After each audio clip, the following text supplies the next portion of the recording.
Hello and welcome to another episode of An Imperfect Leader, Leadership in After Action, a series where leaders look back at decisions they've made and consider a series of questions. I'm Peter Stiepelman, I'm your host, and I'm an imperfect leader. I spent more than 20 years teaching and leading, first in the Oakland Public Schools in Oakland, California, and then in the Midwest, Missouri to be exact, where I was a teacher and a principal, an assistant superintendent, and then the superintendent of the fourth largest district in the state. I'm constantly striving to learn from my experiences and from the experiences of other leaders. The aim of this podcast is to lift the learning and lift the imperfect leaders up. That way, when you hear the term imperfect, you'll see strength. Strength from the candor needed to recognize imperfection as a real advantage. Let's get started. This past week, I've watched Jonah Hill's Conversations with Phil Stutz maybe 5 times. Now, if you haven't watched this film, it's on Netflix. It's called Stutz, and it's amazing. I'd almost want you to stop listening to this and go watch that, but maybe just listen to this and then go watch that. It's so good. It's full of so many tools we could all use in our lives. One tool he talks about is called String of Pearls. Think of all the decisions you have to make in your life. I mean, each decision, he calls them actions. Each one is connected to the next. Each one is a pearl. You literally draw a circle, draw a line, draw a circle, and so on. This is not cause and effect thinking like in systems thinking, but more of a tool to reflect on the actions we take and then the next action we take and the next one and the next one. And each pearl has a mark on it. You literally put a dot on the circle. Dr. Stutz calls them a turd, but since this is a clean program, we'll refer to it as a blemish. And every action has an unintended consequence, and so you want to think about your actions. What do they say about you? What do they say about how you approach decision making? It's a tool to help an individual just become a better version of themselves. I'm hoping this podcast does that to some extent as well. Today's guest is Rob Clayton, and he is someone who thinks about the actions we take as leaders. He also considers the fact that in education, our actions have consequences because they deal with children. Thanks for tuning in today. Today on An Imperfect Leader, my guest is Rob Clayton, Superintendent of the Warren County Public Schools in Bowling Green, Kentucky. Now, I'll get to his career trajectory in a second, but let me just start off with some recent announcements. Rob was recently named Kentucky's 2023 Superintendent of the Year by the Kentucky Association of School Administrators, and then less than a month ago, he was recognized as the 2022 National Superintendent of the Year by the National Association of School Superintendents, NASS. Rob, welcome to An Imperfect Leader.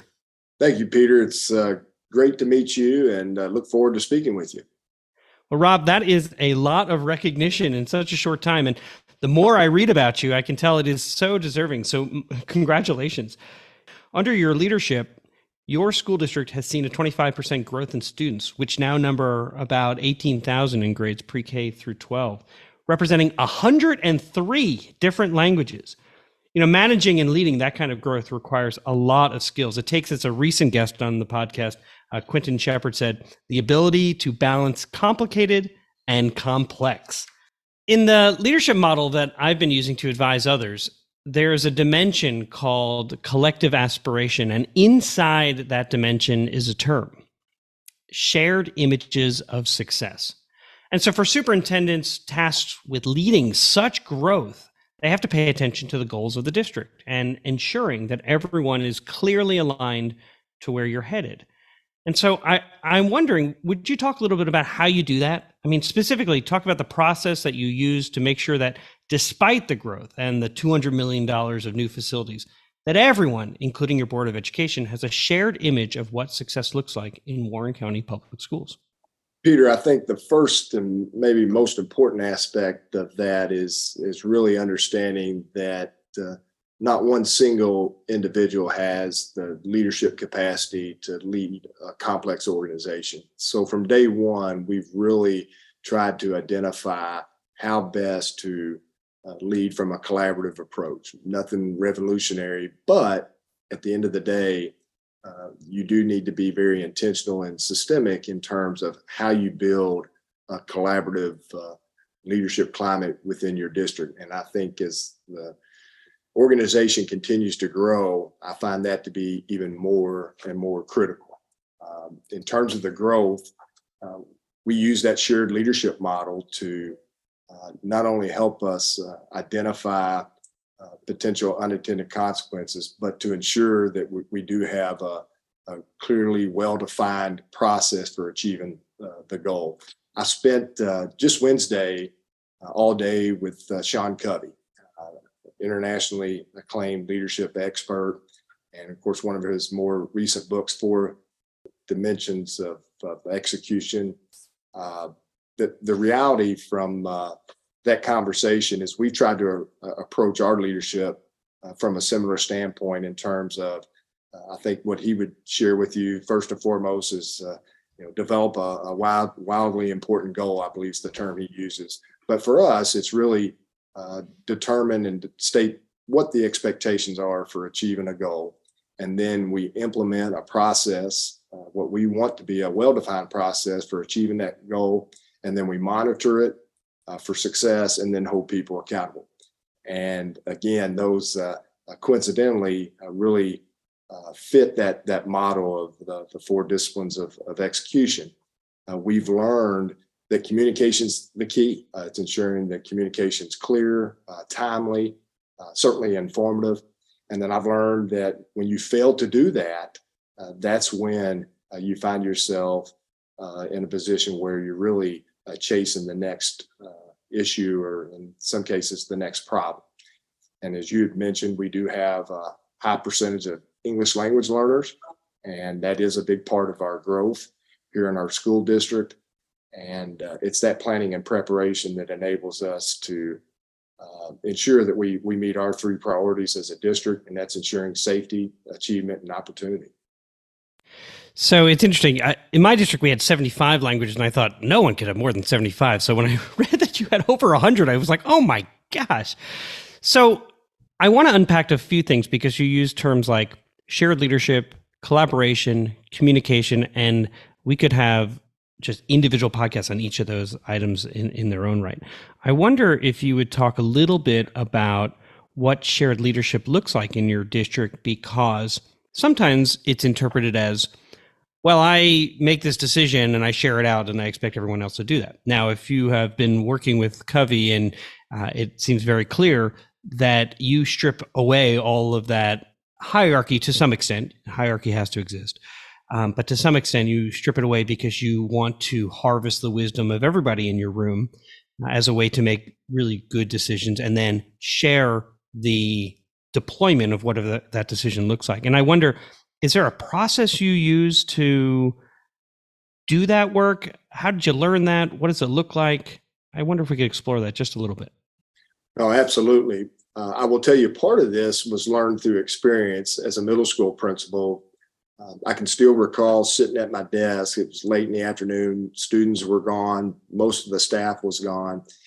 And I realized that many of the quote unquote problems I had dealt with that earlier in the week, every single one of them, 100% of them, centered around communication. And then in shifting to the role of superintendent, it became even more important, because if that is not a focal point, you could find yourself at times actually impeding the success of the organization, whether it's individuals waiting to hear back, for example. And so we have this one little standing rule with our leadership that if another leader is holding you up from being able to do your job, it's incumbent upon you to let that person know. Because in some cases, they may not know. They may not know that, especially as the CEO or the superintendent, not aware that you've got an entity out there that is waiting to hear back from you, right? And then once you find that out, obviously, you see the significance of it and you want to try to address it and move forward. But again, communication is a big piece to that collaborative approach. We make a lot of critical decisions. Time is never on our side in education. And so it's important that we make wise use of our time. And in doing that, you want to empower others to bring their level of expertise to the table. And it's been my experience, when you have the right people at the table and they're sharing their perspectives, their expertise, and in a lot of cases, their wisdom, because that only comes with experience.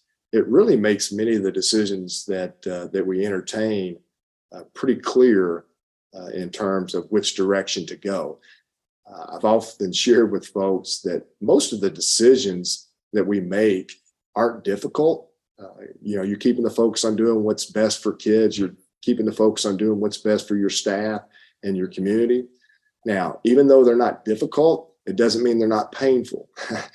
Certainly, there are some painful decisions you make, because you know that decision is going to, in some cases, create winners and losers, so to speak, right? And so, sure. I mean, you look at enrollment and then you say, well, this class is not making, and while it's popular for a small group, you have to make the painful decision to say, we're not going to be able to offer that because we have another class that is 40 kids in a classroom, and I really need that teacher for this. And they'll say, well, just hire another teacher. And you say, well, I don't really have the funds to do that. And so it's not hard to make that decision. I mean, it's painful, to your point. It's emotional, and you can expect that depending on how you communicate it, you can expect that there'll be individuals and their families at board meetings with posters, sort of lobbying for a reversal of that decision and those types of things. So yeah, that can be painful. And it goes to your point on like, how well organized have we been? How thoughtful have we been? I recognize that some decisions have to be made quickly. At the other end, sometimes if we're impulsive in our decision making and we haven't given a good amount of time to really think it through, we may not be making the very best decision. And so I'm sure you have examples of that. I could give you a ton of them. So, Rob, I ask this question of every guest who comes on the podcast, and so I will ask you as well. How does the term an imperfect leader resonate with you? My first thoughts come back to my original comment about there's not a singular individual that truly has the collective leadership capacity in of him or herself to do this job alone and to be successful. We need to hit the mark when we make decisions. And I think in many cases, it's critical that we do get it right the first time. And you can't do that on your own. And the imperfect leader, to me, means that you can't lead by yourself. But I will tell you, we do strive to get it right every time when we make major decisions, because our kids are counting. This whole term about being comfortable to fail and not being afraid to fail, I fully subscribe to that. However, I don't take that to the point where when we make a decision, it's just okay if it does or does not work. No, our goal is to do everything that we can prior to implementing a decision or making a change, that it has been well thought out. And I go back to, if you want to achieve that, you need to make sure you have the right people at the table from the beginning. Obviously, you have to have a culture where people feel comfortable in sharing with you their true thoughts. And that takes time because it is difficult for some people to look their boss in the eye and say, I think we need to do it this way. If you want to be successful as the leader, you need to make sure that all of the individuals surrounded by you are in a position where they feel comfortable sharing their thoughts. And if you implement that type of process, I have total confidence that you'll find that right landing spot the majority of the time, if not every time.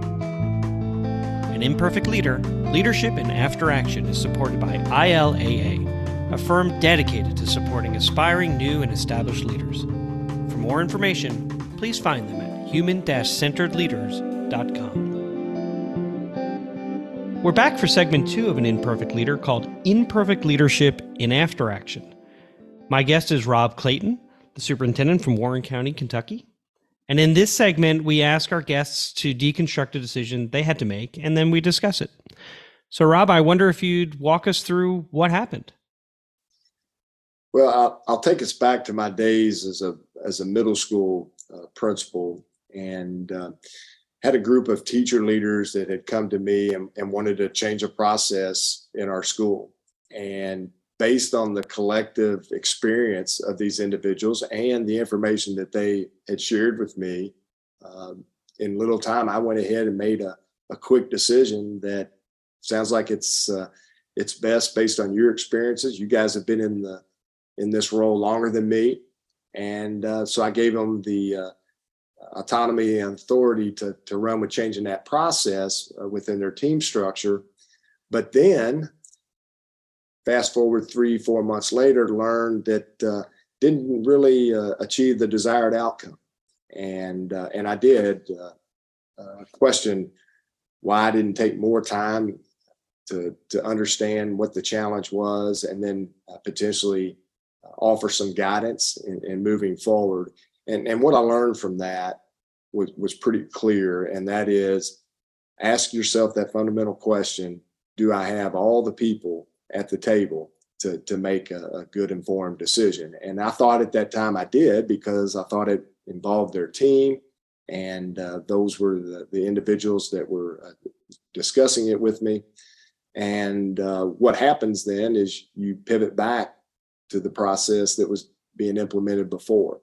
And the bigger picture to this, because that was a somewhat of a benign situation, it didn't create any turmoil or negative culture in the building, primarily because I was giving them the authority to do what they wanted, which was change the process. So there were no real big losers from an adult standpoint, but there were from a kid standpoint. And so in reflecting back on that, it became apparent that you need to ask yourself, why are we doing it this way in the first place?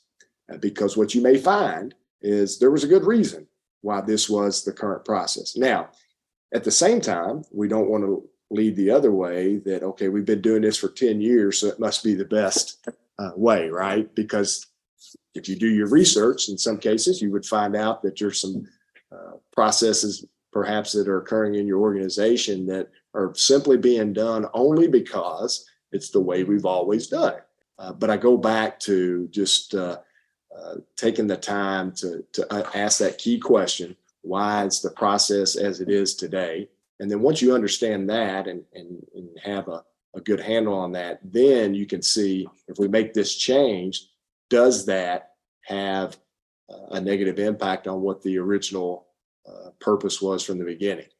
This kind of leads to another piece. It's kind of like stepping on a landmine. And we often talk in our district about, we don't know how many landmines we can step on because they're not all equal, right?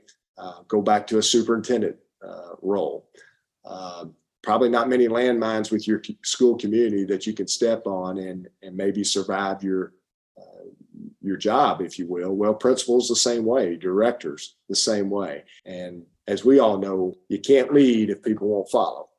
Yeah, well, and it happens to be also the vision that you cast about what do we want for children. And I use that word we, not what do I want for children, but what do we want for children, and how well do you lead that conversation and that dialogue to get to an aspiration that everybody wants to work towards. And then it is more likely than not that you've got just an incredible coalition of people who want the very best for children. I'm curious about your example, and I know it's really important to honor and value the story and the people and their anonymity and all of that. I would give you an example from my own perspective of when we decided that prerequisites were really limiting the ability for children to take certain classes, because in the registrar's book, it said if you haven't taken this class, you couldn't take this class. If you haven't done this course, you couldn't take this course. And it was limiting, particularly kids who may be first generation college students, from taking those advanced classes because they had failed to take a prerequisite. And the answer had been, well, we've always done it that way. This is the way it's always been, and that's why we do it that way. And it really didn't sit very well for all of us as a system.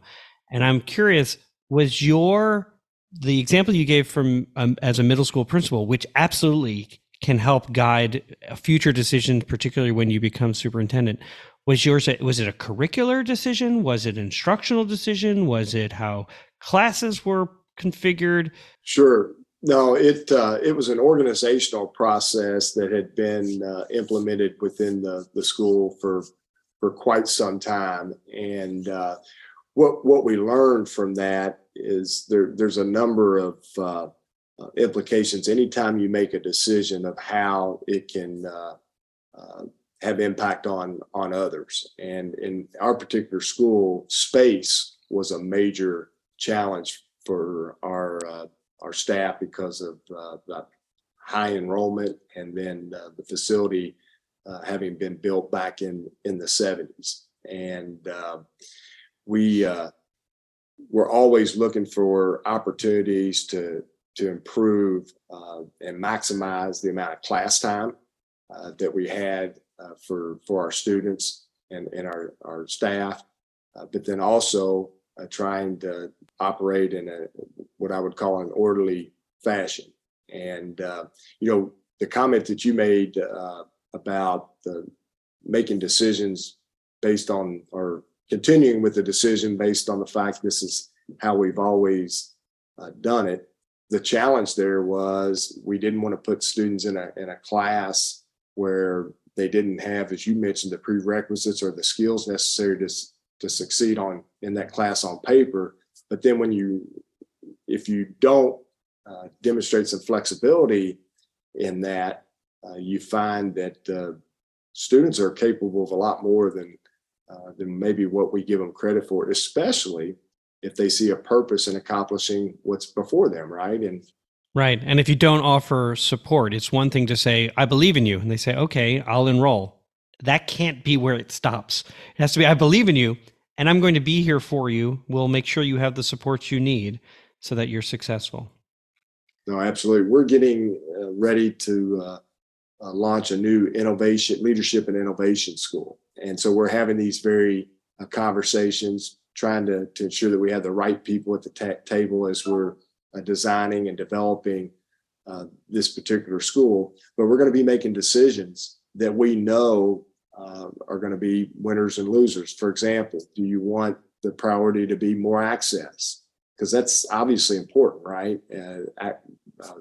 More students to access the quality programming, or is it more important to have a school where students feel more ownership and they're there all day, for example? Well, that would cut down on access, but improve quality programming. Well, we don't want to compromise quality. Well, then maybe we can look at providing access a little bit differently, because right now we're thinking of it through the traditional Monday through Friday normal school day. Well, there's other days of the week, there's other times outside the day. Maybe we open this up outside of typical traditional hours for those that maybe can access it at a different time. Well, this is why you're being recognized not only in Kentucky, but nationally, because what you're saying is, I'm not just looking at I'm looking for and you're looking for other ways to think about how to provide access so that everybody's a winner. So let's go back to your middle school scenario. You had you've just come into the role, and in an effort, it sounds like, to really work with teacher teams who wanted to try a different process. You allowed a new process to move forward, and within three months or so, which in a school year that's a lot of time, you began to discover that you weren't getting the results that you had hoped that you were going to get. And so I look back at our protocols here. So what happened? We know. What got overlooked? Well, it was certainly the unintentional consequences of how that shift on this team impacted other teams, shifting the schedule. It did not align when we progressed forward in terms of how students were able to switch courses the following semester. We did not do a good job of understanding that although it seemed to only impact this team, but by not communicating grade level wise, there became an unintended impact down the road as well.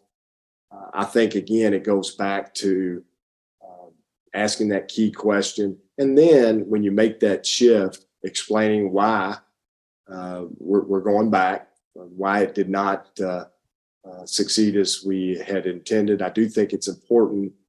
We don't want to make a lot of mistakes as leaders because, again, I don't know how many mistakes you can make before you lose your following. Yeah, But, I mean, the term is imperfect, which means it's okay to learn from, or it's important to learn from one's experiences and to some degree mistakes. There's a difference between imperfect and incompetent, right? If you're constantly making bad decisions, then you're not imperfect. You're just not very good. But being able and confident enough and comfortable enough to stand up, though, and say, this didn't work out as planned, those are very healthy moments. And in fact, I would argue you need those every now and then. I think it's actually healthy. Now, you hope it's not a catastrophic mistake, so to speak, but people need to see that when you make a mistake or things didn't go as well as planned, that you step up and say, hey, it didn't, and here's how we're going to fix it, because we're all going to make mistakes.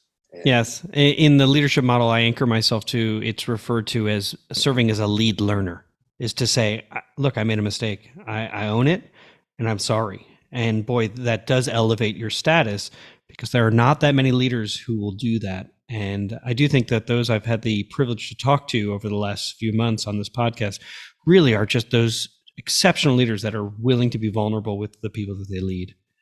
Okay. So I'm curious, you talked about the unintended consequences from one team to the other in the middle school. There's a ripple effect anytime we make decisions. And so what did you learn about relationships? Well, that's a great segue to that, because that's what really came out of that decision. Is it did negatively impact relationships in the building, and so it created a culture situation that had to be addressed immediately. And going back to what have I learned about relationship, whether they're essential. Positive relationships with students, we know how critical that is to student learning, but it's equally as critical amongst the adults.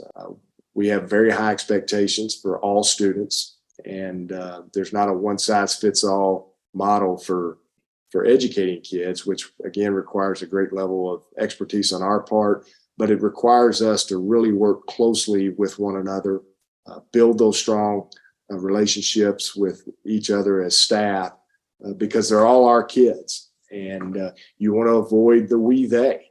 A we they culture is cantankerous, and it's not going to. Yeah, we they and those kids. What do you mean those kids? They're our kids. It's the we they between staff and leadership, and then those is points the arrow toward the kids. And relationships are key. And I think ensuring that throughout your leadership structure, that employees at all levels have an opportunity to lead and have an opportunity to collaborate is really critical. And that must have been somewhat frustrating, because here you were entering this leadership role, wanting to empower, wanting to demonstrate I'm the kind of leader that wants to share leadership, and it didn't go so well. Was that the only thing that was frustrating for you? Well, that was certainly a key part, because you're absolutely right. I saw that in my own leadership at that time as I'm going to demonstrate that I listen, right? Got people that have a great deal of experience come in, and it sounds like that's an acceptable change to make. Roll with it. And that was really my own insecurity at that time, because I also wanted them to see that I wasn't going to wrestle with it. Right. And so I was going to actually intentionally be kind of quick with didn't ask a lot of questions, and it made sense. And so at the time, but that's where wisdom comes in. You learn, okay, was there another way that I could have still garnered the support of saying, hey, I'm going to listen to you, without necessarily having to make the decision that quick without fully vetting it? And the answer is absolutely, because you can come back the next day and follow up with them and show that you're being deliberate and demonstrate that you're still looking into it. You would have accomplished the same, right? But instead, I took a different approach, and certainly learned to don't do that again, because those culture challenges they can be pretty big. They can be sticky. They can be, they really sticky. Can. Sometimes our negative interactions aren't intentional, but that doesn't matter. That's the way it was interpreted. In the end, what was something that was good that came out of the situation? Well, I think being able to acknowledge that a mistake was made and to own your part in that was certainly very healthy for the staff. I think not only did I learn the importance of ensuring that the right people are at the table before making a decision and asking the key question of why is it that we're doing it this way at this point in time. I think our staff, we used it as an opportunity for them to grow. It was an opportunity for me to demonstrate that I'm not perfect. Certainly might be aspiring to do that, but you can trust me that when a mistake's made, or if I need to step up and acknowledge a mistake, that you have a leader that's willing to do it, and I expect that from you as well. And that's carried over here into Warren County, and we talk about it quite frequently. That if we make a poor decision or a decision that doesn't work out, what people need to see is us acknowledge it. What advice would you give to an aspiring superintendent? I would advise any leader to not underestimate the power of effective communication. I think it's really critical, not only in ensuring that people understand the mission and vision. I think that's fairly benign in comparison to the importance of how it will impact daily operations, whether that's internally with your staff or in this school world. It can impact relationships with your business and industry partners, certainly your parent community, your board members. Communication is really essential in that process. And then I would go back to from a leadership standpoint, in my belief of most decisions not being so difficult to make as much as they are painful, just ensure that your process does include asking the question of, do we have the right people at the table to make this decision, to travel down the path of making this decision? And if it's a singular process or something that's wanting to be changed, go back to asking that question, do we know why we're doing it this way? And then as you make those potential changes to a process or a policy, then you're again asking that group, okay, what are some of the potential unintended consequences? My guest again today was Rob Clayton, Kentucky's 2023 Superintendent of the Year and the 2022 National Superintendent of the Year by NASS, the National Association of School Superintendents. Rob, you're known for creating equitable opportunities for children. You're known for being present. And so it's no wonder you, and these are your words, take great joy in watching your students showcase their passion and skills. Thanks so much for being on the program. And again, really, congratulations on all your recognitions. Thank you, Peter. It's been an honor. Music for An Imperfect Leader was written and arranged by Ian Varley. Sam Falbo created the Daruma doll butterfly artwork. Imperfect leadership is not a scarlet letter. It is a badge of honor. It recognizes that serving as a lead learner is about being a vulnerable leader, an empathetic leader, a compassionate leader. And I'm proud to be an imperfect leader, so I hope you'll join me next time for another episode of An Imperfect Leader, Leadership in After Action.